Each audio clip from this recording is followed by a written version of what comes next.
विद्यार्थी मित्रमैत्रिणींनो, अग्निपंख या पुस्तकाचा पुढील भाग वाचन करत आहे. प्राध्यापक श्रीनिवासन दुरून माझ्याकडे लक्षपूर्वक पाहत होते. ते सरळ जिमखान्यातून खेळून परतताना डोकावले असावेत, कारण अंगावरती टेनिस खेळण्यासाठी वापरतात तसे कपडे होते. माझे काम कुठवर आले आहे ते बघण्यासाठीच ते आले होते. त्यांनी जवळ येऊन बोर्डवरचे कागद बारकाईने पाहिले आणि मग मला हाताने कवेत ओढून घेत, प्रेमभराने पाठीवर शाबासकी देत, थोपटत म्हणाले, "एक अशक्य काम वेळेचं बंधन घालून तुझ्यावर मी सोपवले याची मला कल्पना होती, पण त्यामुळे तणावाखाली तू उत्तम काम करू शकतोस हे माझ्या निदर्शनाला आले. तो क्षण माझ्यासाठी किती हलका बनला याची कुणीही कल्पना करू शकेल. प्रोजेक्टचे काम करून उरलेल्या वेळात मी एक निबंध स्पर्धेत भाग घेतला. MIT तमिळ संगम या नावाचे एक साहित्य मंडळ आमच्या कॉलेजात कार्यरत होते. तमिळ ही माझी मातृभाषा. मला या भाषेचा खूप अभिमान आहे. रामायणपूर्व कालात अगस्ती ऋषीपर्यंत या भाषेचा भाग घेता येतो. इसवी सनापूर्वी 5 शतके त्या भाषेत साहित्य कृती जन्माला आल्या. ही भाषा पुढे भाषाशास्त्रातील दिग्गजांनी आणि वकिलांनी समृद्ध केली. आंतरराष्ट्रीय पातळीवर भाषाशास्त्राचे नियम काटेकोर पाळणारी भाषा असा तिचा लौकिक आहे. विज्ञानासारखा विकास पावणारा विशेष त्या भाषेच्या कक्षेबाहेर राहू नये अशी मला तळमळ होती. आपण आपले विमान बनवूया या शीर्षकाचा हा एक लेख मी तमिळमध्ये लिहिला. विषयाच्या निवडीपासून तो सर्वांना अतिशय आवडला. मी स्पर्धा जिंकली. त्यावेळेच्या सर्वात लोकप्रिय साप्ताहिक आनंद विकटनचे संपादक श्री देवेन यांच्या हातून मी पहिले बक्षीस घेतले. माझ्या स्मृतिकोशात घर करून राहिलेली सर्वात मोठी आठवण प्राध्यापक स्पॉन्डर यांची आहे. त्या दिवशी आम्ही सर्व शेवटच्या वर्षाचे विद्यार्थी निरोप समारंभ साजरा करत होतो. फोटो काढण्यासाठी विद्यार्थ्यांना 3 ओळी परंपरेप्रमाणे मागे वेगवेगळ्या उंचीवर उभ्या राहिल्या. सर्व प्राध्यापक वर्ग समोर खुर्चीवर बसला होता. मी शेवटच्या ओळीत उभा होतो.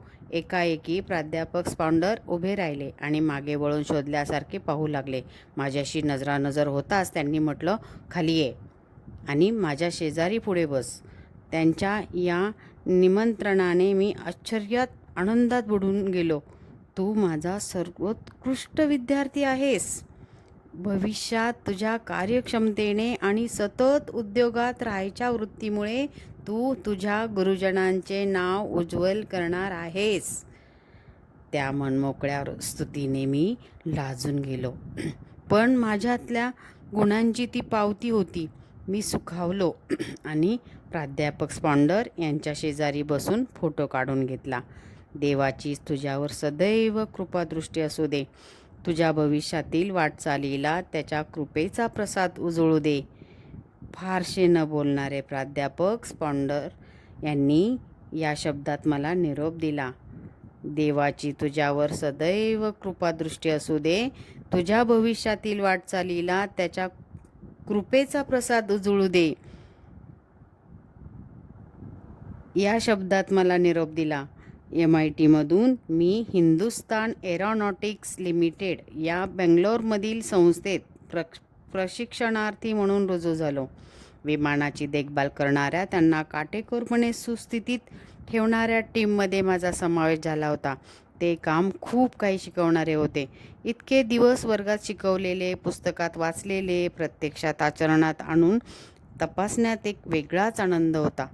अनोळखी गर्दीमध्ये जुन्या गाढ ओळखीचा कुणीतरी भेटावा तसे ते काम करताना एखादी पुस्तकात वाचलेली, अभ्यासलेली विज्ञानातील संकल्पना भेटे आणि त्या क्षणी मन आनंदाने भरून जाई. दट्ट्या पुढे मागे घेऊन चालणारी पिस्टन आणि गोल फिरणाऱ्या आसावरी चालणाऱ्या टर्बाईन या 2 प्रकारच्या विमानांची देखभाल मी करत असे. हवेचे गतिशास्त्र आणि आपोआप होणारा प्रसार, डायनामिक्स आणि डिफ्युजन या 2 संदिग्ध क्रिया प्रत्यक्ष वापर करताना पाहिल्यामुळे अनेक संकल्पही मी सुस्पष्टपणे समजावून घेऊ शकलो. मला चक्राकार गतीच्या इंजिनात विशेष प्रशिक्षण देण्यात आले. विमानाचा प्रमुख भाग क्रॅकशाफ्ट, ज्यांच्यामुळे पेट्रोलच्या ज्वलनाने मिळणारी ऊर्जा आणि विमानाला गती मिळवून उडणारी यंत्रणा यांचा संबंध जोडला जातो. त्याची झीज तुटणे मला तपासावे लागे. विमानाच्या पात्यावर पंख बसवलेले असतात, त्यामागे इंजिन असते.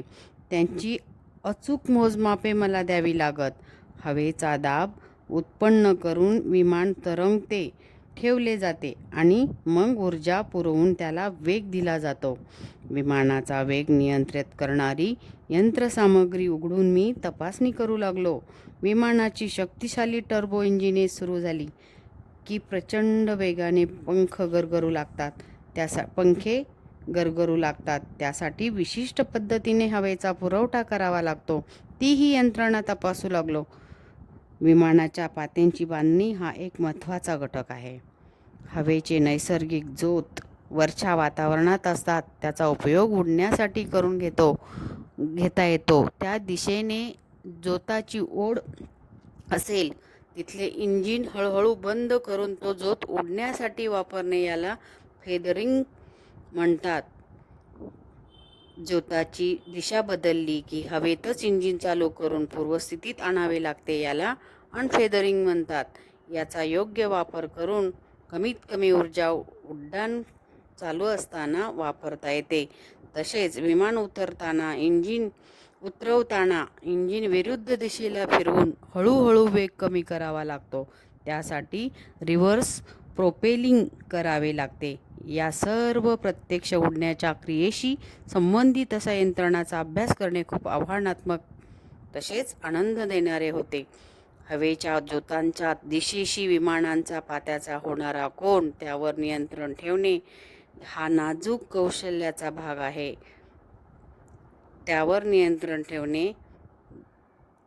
ब्लेड अँगल कंट्रोल हा नाजूक कौशल्याचा भाग आहे. HAL मधले काही तंत्रज्ञ त्यांची प्रात्यक्षिकं दाखवायचे. ती अजूनही माझ्या डोळ्यासमोर तरळतात. त्यांनी कुठल्याही विद्यापीठात रूढ शिक्षण घेतले नव्हते. आपले वरिष्ठ सांगतात ते आंधळेपणाने स्वीकारणेही त्यांना मंजूर नव्हते. सहाय्यक म्हणून वर्षानुवर्षाचा प्रत्यक्ष अनुभव त्यांच्याकडे होता. त्या अनुभवातून आलेल्या आतल्या आवाजाने ते विमानाची स्थिती, गती, बिघाड ओळखू शकत. HAL मधील प्रशिक्षण संपवून मी एरोनॉटिकल अभियंता म्हणून बाहेर पडलो तेव्हा माझ्यासमोर 2 संधी उभ्या होत्या. दोन्ही आकाशात विहार करायच्या माझ्या स्वप्नांना प्रत्यक्ष आणू शकतील अशा होत्या. एक हवाई दलात वैमानिक म्हणून सामील व्हायचा पर्याय होता आणि दुसरा म्हणजे संरक्षण खात्याच्या एका विशेष भागात directorate of technical development and production म्हणजेच उर्फ DTD&P यात होता. विमान उड्डाणाशी संबंधित नव्या सुधारित संकल्पना आपल्या हवाई दलात प्रत्यक्ष आणण्यासाठी विकसित करणे या विभागात होते.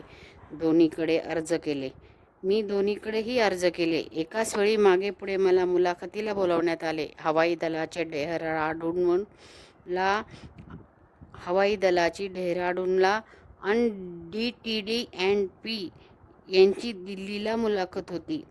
दक्षिणेच्या कारोमंडेल किनाऱ्यावरचा मुलगा उत्तर दिशेला जाण्यासाठी रेल्वेमध्ये बसला. जवळजवळ 2000 किलोमीटरचा प्रवास होता. त्या प्रवासात माझ्या मातृभूमीचा विशाल पट प्रथमच माझ्या नजरेसमोर उलगडला होता. अग्निपंख पुस्तकातील भाग 3 ग्रँड ट्रक आणि रेल्वे. बोगीच्या खिडकीतून मी भराभरा शेते खेडी मागे पळताना पाहत होतो. दूर अंतरावरून धोतर आणि पांढरे फेटे बांधलेले पुरुष, हिरव्यागार भात शेतीच्या पार्श्वभूमीवर रंगीबिरंगी वस्त्रे लिहिलेल्या स्त्रिया, एखादे सुंदर चित्र असावे तसे दिसत होते. खिडकीशी डोळे चिटकवून मी पाहत होतो. सर्व ठिकाणी माणसे कुठल्या ना कुठल्या कामात गुंतलेली होती. एक प्रकारचा लय आणि शांतता त्या सर्वांवर पसरून राहिली होती.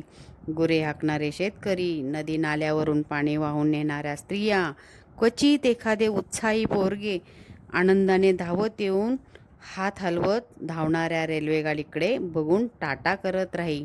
उत्तरेकडे प्रवास करताना भोवतालच्या दृश्यात होणारे बदल आश्चर्यचकित करतात. गंगेचं सुपीक श्रीमंत खोरे, तिच्या अनेक उपनद्यांचा विस्तार या संपन्न प्रदेशाने आक्रमण बदल उलथापालथ त्यांना सतत आमंत्रित केले आहे. इसवी सनापूर्वी सुमारे 15 वर्ष गोऱ्या कातडीचे आर्य वंशाचे लोक वायव्य दिशेने पर्वतरांगा ओलांडून या प्रदेशात आले. 10व्या शतकात मुसलमानांनी आक्रमण केले. काही शतकानंतर हे सारे इकडच्या मातीत रुजून या देशाचा अविभाज्य भाग बनले. एका साम्राज्यातून दुसऱ्याचा उदय झाला. धार्मिक चढाया सुरू होत्या. ही सर्व उलथापालथ सुरू असताना कर्कवृत्ताच्या दक्षिणेकडील भारताचा भाग अस्पर्श सुरक्षित असा राहिला.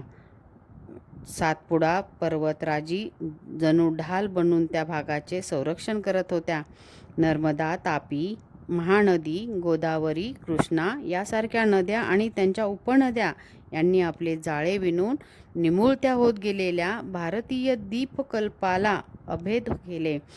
मला दिल्लीला नेण्यासाठी हे सर्व भौगोलिक अभेदत्व विज्ञानाने केलेल्या प्रगतीच्या जोरावर धावणाऱ्या रेल्वेने सहजपणे पार केले.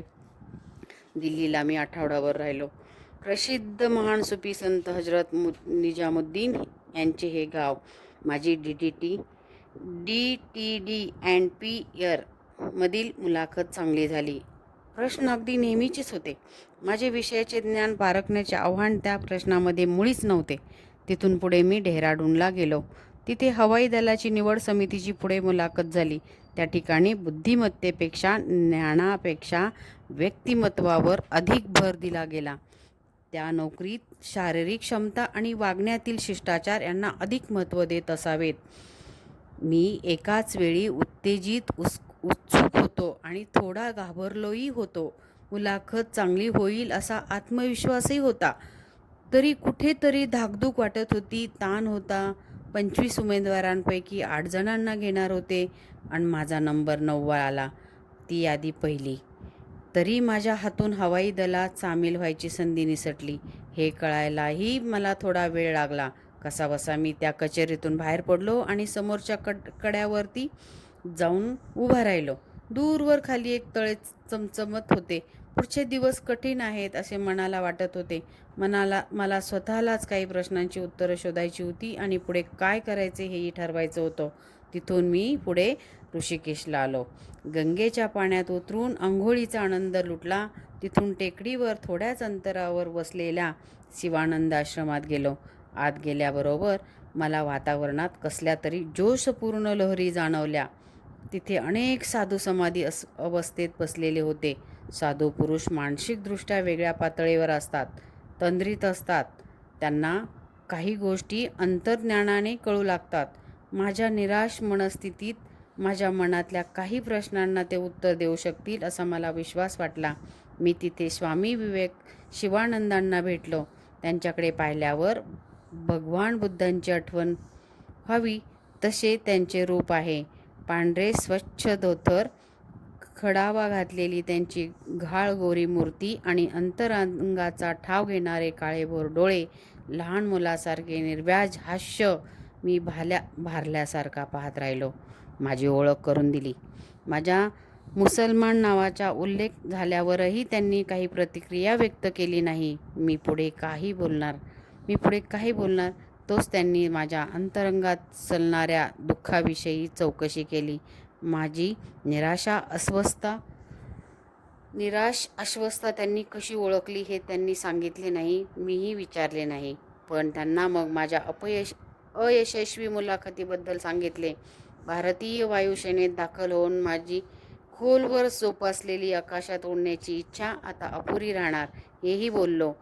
त्यांच्या एका निर्मळ हास्यामुळे माझी निराशा क्षणार्धात दूर निघून गेली असे मला वाटले. त्यांच्या संथ हळू आवाजात ते बोलू लागले. हृदयापासून, आत्म्यापासून एखादी इच्छा उत्पन्न झाली असेल, ती जर तीव्र आणि पवित्र असेल, तर तिचा मनाला ध्यास लागला असेल, तर तिच्यामध्ये एक प्रकारची विद्युत चुंबकीय ऊर्जा असते. आपण जेव्हा निद्राधीन होतो, तेव्हा ती असमंतात फेकली जाते. वैश्विक किरणांनी अधिक बलशाली होऊन ती इच्छा पुन्हा आपल्या जागृत मनाकडे सकाळी परतते.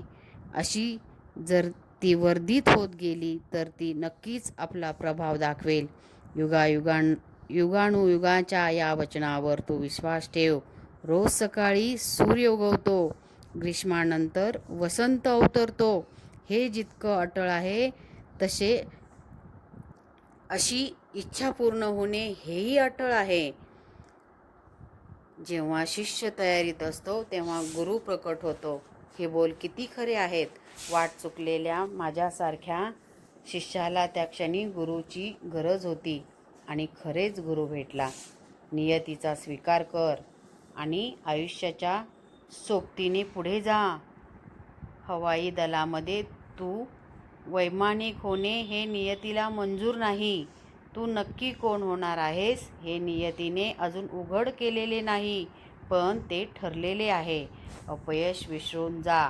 तुझ्या ठरवलेल्या मार्गावर तुला नेण्यासाठी अपयश यावे असे नियतीनेच योजलेले आहे.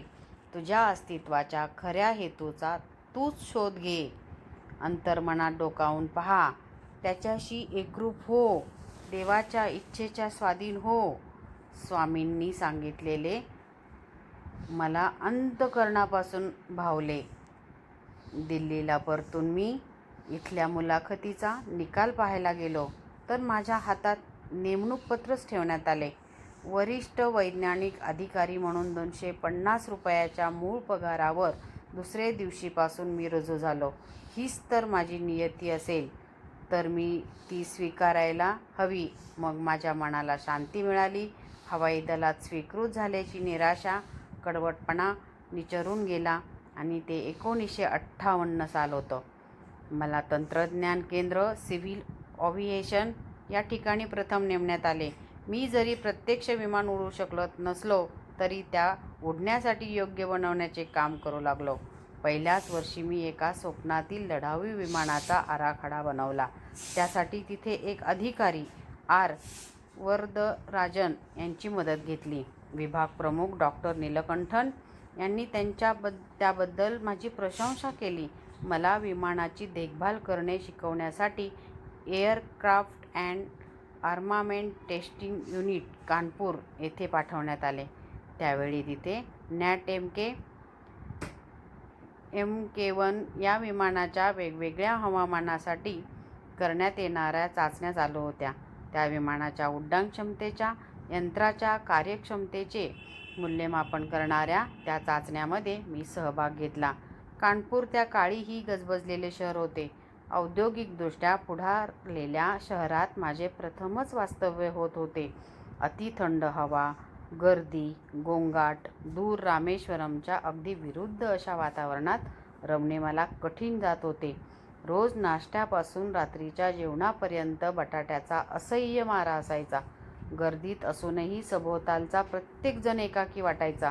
रस्त्यात दिसणारे, भेटणारे बहुसंख्य लोक आपली गावं सोडून कारखान्यांमधून नोकऱ्या मिळवण्यासाठी आलेले होते. आपल्या मातीचा सुगंध आणि कुटुंबियांचे प्रेम, सुरक्षित भावना गावी ठेवून पोटाची खळगी भरण्यासाठी इथे धावत होते. दिल्लीला मी परतलो, तेव्हा मला सांगण्यात आले की DTD&P तर्फे डार्ट युद्धविमानाचे डिझाईन बनवायचे काम योजण्यात आले आहे आणि माझे नाव त्या टीममध्ये आहे. माझ्या इतर सहकाऱ्यांबरोबर ते काम मी पूर्ण केले. त्यानंतर वेगवेगळ्या घनतेच्या वस्तू वेगाने फिरवून वेगळ्या करतात त्या यंत्राचे सेंट्रिफ्यूज पंपाचे हाताने चालवायचे मॉडेल बनवले. विमाने उभी उडवण्यासाठी आणि उतरवण्यासाठी विशिष्ट प्रकारचे फलाट बनवावे लागतात. त्याचं डिझाईन आणि विकास या कामात माझा सहभाग होता. अधिक तापमानात देखील विमानाची चालवायची यंत्रणा सुरक्षित राहावी अशी योजना असलेले हॉट कॉकपिट बनवायला मी मदत केली. साधारण त्याच प्रकारचे काम करणारे एरोनॉटिकल डेव्हलपमेंट इस्टॅब्लिशमेंट ADE या नावाची संस्था बेंगलोरला सुरू करण्यात आली. 3 वर्ष दिल्लीला राहून मी बेंगलोरला नेमलो गेलो. बेंगलोर हे कानपूरच्या बरोबर विरुद्ध वातावरणात असलेलं शहर आहे. माझे एक मत असे बनले आहे की आपल्या देशातील लोकांमध्ये कमालीचा विरोधाभास असलेले गुणावगुण आहेत. शतकानुशतके वस्तीसाठी त्यांना इथे तिथे भटकावे लागले. त्यामुळे त्यांचे काही फायदे झाले तसे काही तोटेही झाले. वेगवेगळ्या राजवटीत राहिल्यामुळे एखाद्या गोष्टीवर वा व्यक्तीशी निष्ठा ठेवायची कुवतच ते हरवून बसले आहेत. म्हणून एकाच वेळी ते दयाळू आणि दुष्ट असू शकतात. भावनाप्रधान आणि निष्ठुर, सखोल आणि उथळ असे विरोधी गुण भारतीयांच्या मानसिकतेत एकाच वेळी असू शकतात. बाहेरच्या जगाला वरवर पाहिले तर आपण रंगीबिरंगी चित्रासारखे वाटत असू, पण बारकाईने पाहिल्यास आपण आपल्यावर राज्य केलेल्या वेगवेगळ्या राज्यकर्त्यांचे अनुकरण करण्यात धन्यता मानतो असे आढळून येईल. कानपुरात वाजिद अली शाहसारखे पान खात फिरणे किंवा बेंगलोरमध्ये कुत्र्याला सोबत घेऊन साहेबासारखं फिरणे सहज नजरेला पडते.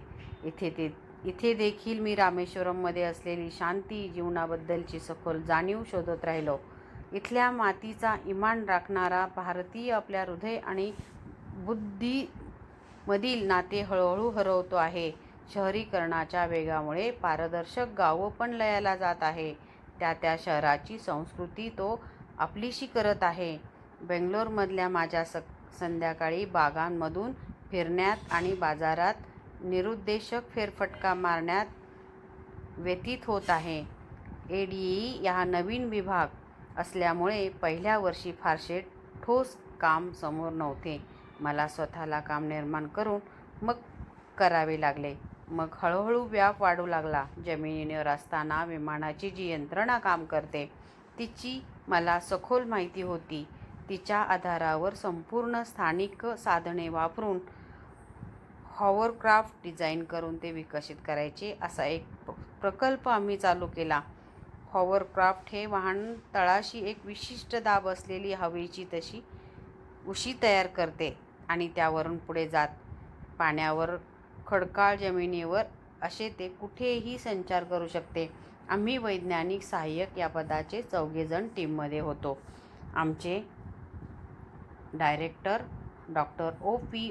मेदिरत्ता यांनी मी त्या टीमचा प्रमुख बनावे अशी सूचना केली. 30 वर्षामध्ये एक मॉडेल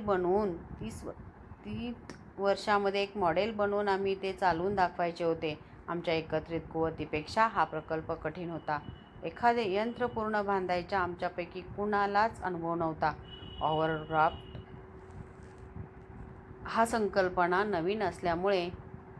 ही संकल्पना नवीन असल्यामुळे संदर्भ म्हणून हाताशी फार काही नव्हते. आम्हाला एवढेच ठाऊक होते, हवेपेक्षा जड असे हवेतून चालणारे वाहन आम्हाला बनवायचे आहे. कुठेही काही या विषयावर लिहिलेले सापडत नव्हते. कुठे काही सापडते का? कुणी तज्ज्ञ या विषयात आहेत का? अशी चौकशी केली, पण काही सापडले नाही. मग एक दिवस मी निर्णय घेऊन टाकला, हाताशी जे सामान आहे, जी माहिती आहे याचा उपयोग करून कामाला सुरुवात करायची.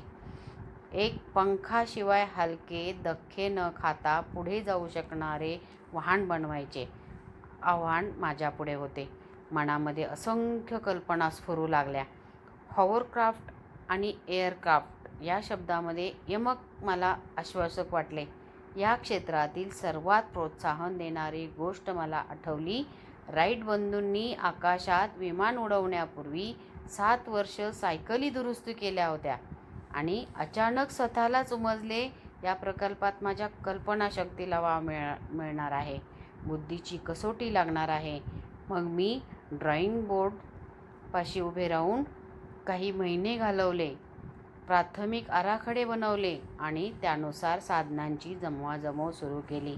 माझ्यासारख्या मध्यमवर्गीय अशिक्षित कुटुंबातल्या खेड्यात वाढलेल्या व्यक्तीला अशा वेळी जमत नाही म्हणून कार्य सोडून देणे अधिक शक्य होते. स्वतःच्या अस्तित्वासाठी झगडा करणाऱ्या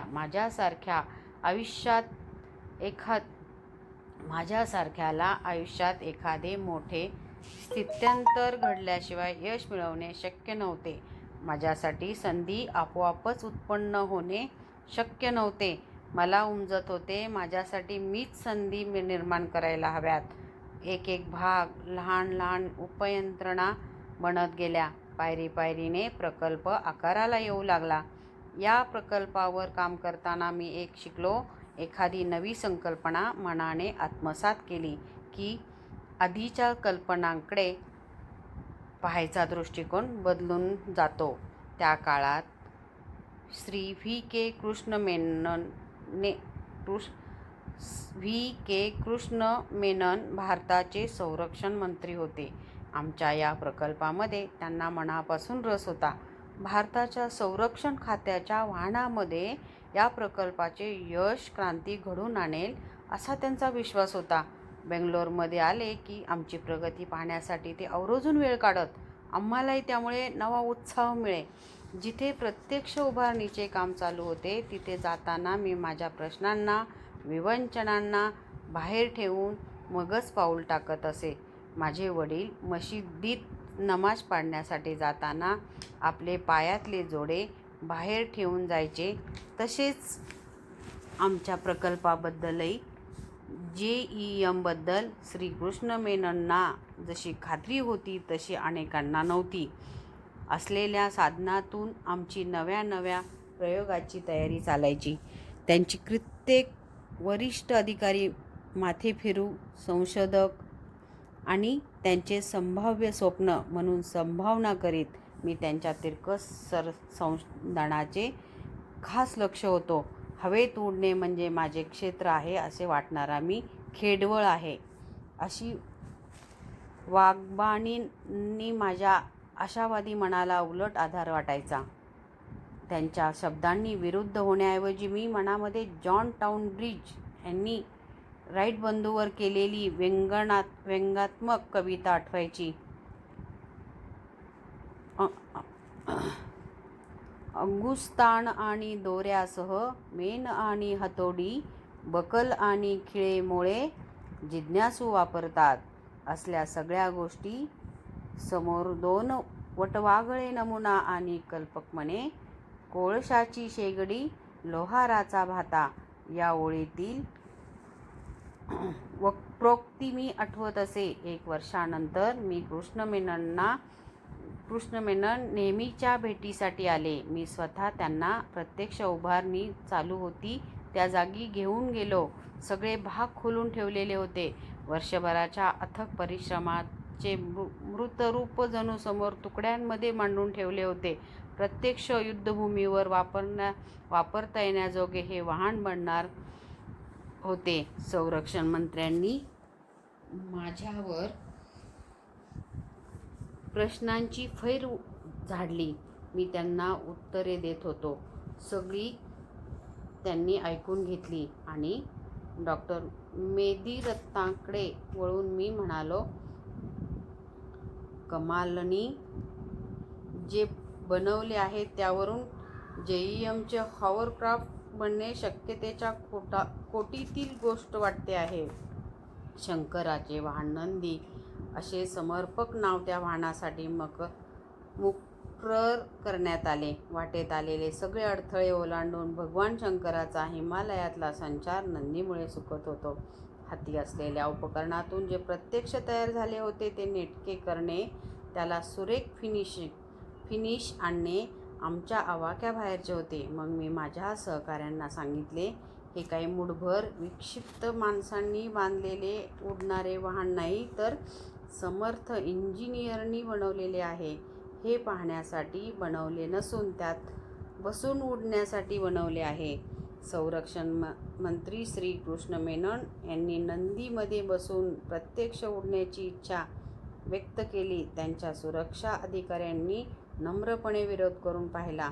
त्यांच्यासोबत आलेले संरक्षण खात्याचे निपुण वैमानिक ग्रुप कॅप्टन गोळे यांनी आपण स्वतः हे वाहन चालवतो असे म्हटले.